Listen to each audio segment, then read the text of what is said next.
Wil jy wees in die veld.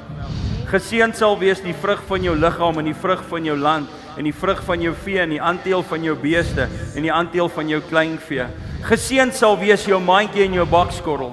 Geseënd sal dit wees by jou ingang en geseënd sal dit wees by jou uitgang.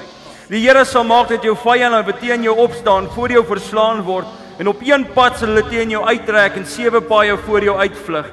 Die Here sal seën met jou gebied en jou skure en alles wat jou hand aanslaan. En hy sal jou seën in die land wat die Here jou God jou sal gee. Die Here sal vir jou hom as 'n heilige volk bevestig soos hy jou dit gesweer het, as jy die gebooie van die Here jou God hou en sy weë wandel.